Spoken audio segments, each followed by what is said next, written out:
Hey everybody, it's Mike here with Excel tips and tricks. Today we're gonna look at h-lookups. In the last video we looked at v-lookups.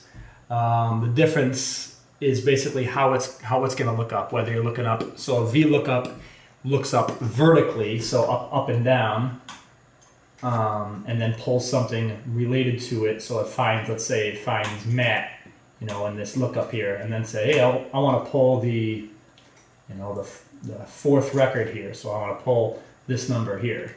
However, h-lookup is horizontal lookup, so it's the actual opposite. Instead of going down, it's going to go horizontally, and then it's going to look at and say, okay, hey, pull day 6, and then pull a couple rows down. So that's what it's going to do. So it's going to look horizontally and then pull something correlated to it going down. All right, so both have their uses, and today you'll see why the h-lookup is used. It's definitely used less frequently, without question, but you'll see the differences. Sometimes you need it, sometimes you use the v-lookups. So let's use the h-lookup for Jeff's salary on day 8. Now, we'll go through this note afterwards, so we'll do it equals, and we'll do the fx. And we'll type in h-lookup.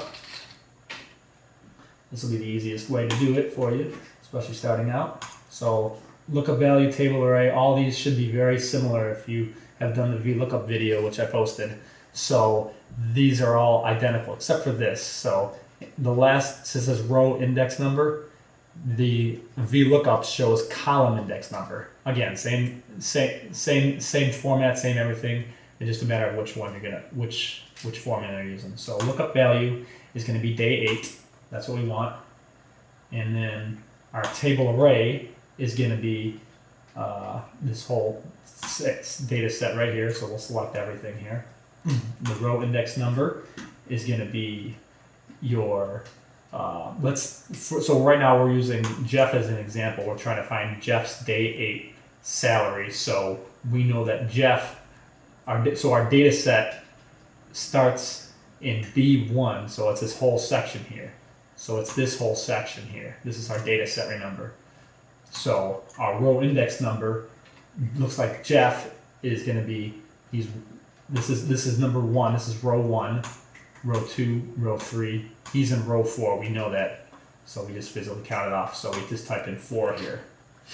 And then for this, we always type in false, just like in the VLOOKUPs. And then this will get our answer of $6,000. Now you will see, and then you can eyeball that and say, okay, day 8, did we do the formula right? Always good. No matter how many times you do this, always check your numbers. You may think something's right, but you never know. Everybody makes mistakes. So we know that Jeff on day 8 is $6,000, so we did it right. However, so h-lookup is not used too much because of the fact that this formula assumes that Jeff's position here. Now I only have 3 people here. There could be a list of 1,000. You could be doing a company-wide salary information. And this is just an example that with just 3, and this assumes that Jeff's position will not change. So when we did this formula, we said, hey, we want the 4th row here. The 4th row. We know Jeff is on the 4th row. So unless your data is going to come in the exact same every single time, Jeff's always going to be there. If Jeff's up on the 2nd row, you're going to pull the wrong information. So this is going to be a little advanced feature now. So now we're going to move to the more advanced h-lookup. And we're going to start by learning how to do a match, and then we're going to combine the 2 down here. So we do a match. So what a match does is a match will give you the reference as far as where a cell is in the data set. And so we have, let's do a equals match, and then we can do this fx thing. All right, and then lookup value, I want to look up day 8, just for the heck of it. Lookup array, my table. Now for this, you only want to use a row, like a row or a column, wherever this is going to be. You don't need to highlight everything. So again, all you need to do is highlight wherever it's going to be. Now I will make one note here, so you will have to pay attention to this. So if I have day 8 here, and then my match type is always going to be 0 because that's going to be 0 means it's an exact match. So just trust me on it. You always want to be on a 0. So this will give us 8 as an answer. We can already see that we did the formula right, but hey, let's hit the OK and find out. And oh, that shouldn't be $1. All right, so it gives us 8. So, and if we count from here, this is our data set. We know that okay, this is the 8th day. Now, if we want to, so the reason I didn't select, if we go back and change this in our function wizard here, if we change this, if instead of pulling this, we pulled all the way through here. So we included the first name. You know, we didn't really need to, but so this is just gonna start counting at the first column. We didn't need to do that. So, I mean, you could do it. You just have to understand what you're coming up with. You know, what you're trying to get at. So now it's a 9. You know, it just looks stupid. So you have day 8, and it's going to be the 9th in here. So if you started counting, you'd be like, wait, how is day 8 a 9? It's because you selected the first name inside of it. So let's undo that real quick. So we have day. So it's going to be day 8 is number 8, and that's what we want to be. So now we're going to do an h-lookup and combine and match with it. This will give us a very powerful formula that we can use that'll constantly change with the data set. So again, it's going to be Jeff's salary on day 8, assuming Jeff's row placements will change versus last one, Jeff's row placement will not change. So let's do that. So we're going to do the same h-lookup.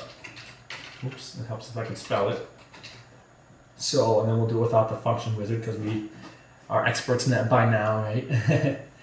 So we do, our lookup value is going to be day 8, just like it was up here. It's going to be so it's pretty much going to be the same formula as we wrote up here. And our table array is going to be all of this here. And we're going to do a comma, and then we're going to do a row index number. So this is the easiest way to build it. Let's just say it's an 8 right now. We already know it because we did it up here, and then comma, and then false. So this is not anything special. And I made a mistake. Look up day 8. See, shows you that everybody makes mistakes. A9, B13. Oh, because you can't pull that. Eight's too many, so pull 2. Okay, so Jeff is a the 1, 2, 3, 4. He's the 4th, so we can't. So what I was trying to do is I had 8 in there. 8 is going across, I had it is going down, so yeah, that's just quick little troubleshooting. So day in the mind of Mike.